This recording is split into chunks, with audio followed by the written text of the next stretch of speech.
Hey YouTube worlds, today I'm going to share my thoughts on the captivating and cerebral novel called Before I Go to Sleep by S.J. Watson. And boy oh boy is this a page turner. Normally I'm not necessarily into thrillers, mysteries, and horror in terms of genre, but I feel as if this book is very unique in that it follows an amnesiac and her mysterious journey in figuring out where she is and who the people are around her. So it follows the typical mold of a mystery in deciphering the characters while also touching on some deeply existential and human problems, like what are we if not our memories? If we don't have our memories, are we still ourselves? Are we more our bodies? And classic existential questions like that are being addressed while also having that dynamic and explosive page-turning ability. I could not stop reading this book, could not put it down. And a little bit about S.J. Watson in terms of the writing process of this book, which I thought was unique, was that he wrote this partially in between shifts as an audiologist at a hospital, and he has been involved in the medical field for a large part of his career, I believe. So the medical nature of this book would make sense from that perspective. And I believe this was one of his first books, if not his first book, and it was his major success.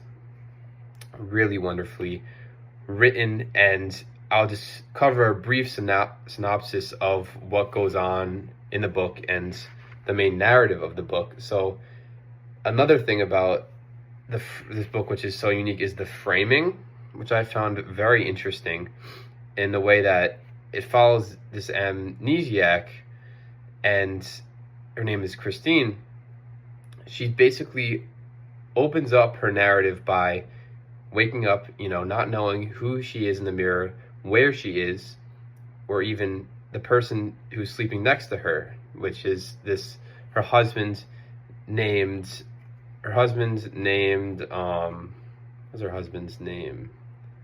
I think her husband's name was Ben.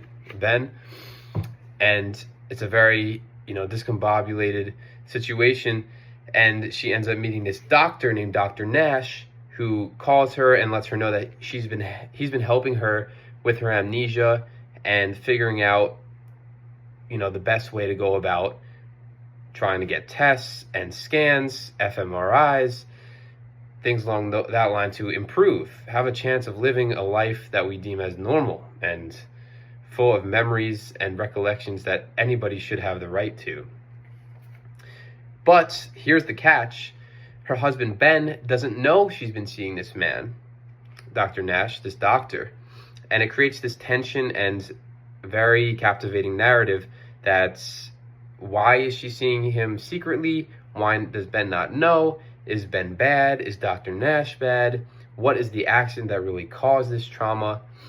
All these things are going on while she's tackling her own existential journey and trying to live. And she keeps a journal to try to remember the events in her day and her life. Her memory is confined to pieces of paper instead of her brain. And this is all the more striking and full of resonance from the fact that this is a real condition. Maybe not in the fictitious way it's displayed, but it's based on a real condition that could be very, real to happen to anybody later in life. And I got sidetracked there, but the thing is, most of the narrative is her reading her journal up until this crucial point. It starts off today on a certain date where she meets Dr. Nash, and he tells her to read her journal. And then most of the book and the narrative is her reading through her journal, and then it picks up back to present day where she has to make some crucial decisions, where she's found out information that has led her to this very monumentous moment where a lot of things that you wouldn't have expected to happen have. I like to think about my books when I'm not reading them. I try to speculate about every possible character dynamic or situational reason for her being treated by a character a certain way. And you can come up with a lot, but the way this book goes about doing it is definitely unique. And one of the best books I've ever read in terms of that ability to have explosive, page-turning captivation. And I'll just read one or two quotes that really stuck out for the narrative, which I thought was unique. So here's a quote related to her memory as she wakes up thinking she's still 20 years old, or a young girl when she's in the body of a 45-year-old, or I think she may be over 50, middle-aged. When I sit, it takes a different shape from the one I am expecting. My buttocks sag, my thighs rub together, and I cross them. I lean forward to reach for my mug, and my breasts shift in my bra, as if reminding me that they exist.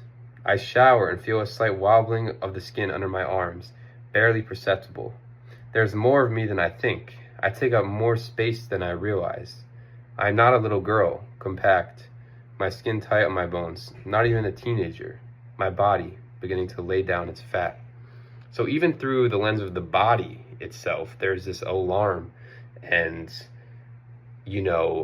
sense of detachment that she feels that is disturbing, let alone all the emotional and social alarm that is going on around her.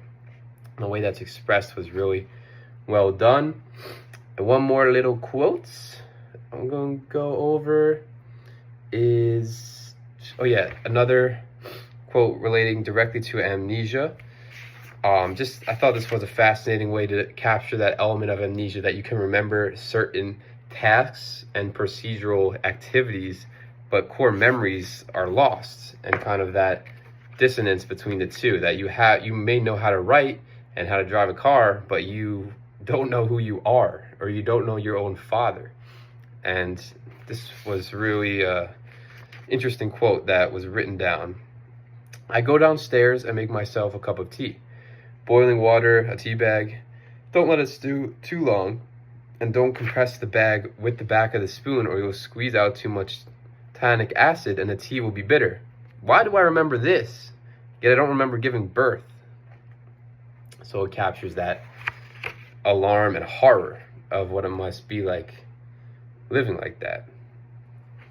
And it also begs questions of love, and if love is relying on the past and memory, or if it can be something that is confined to the present, even if the past is lost.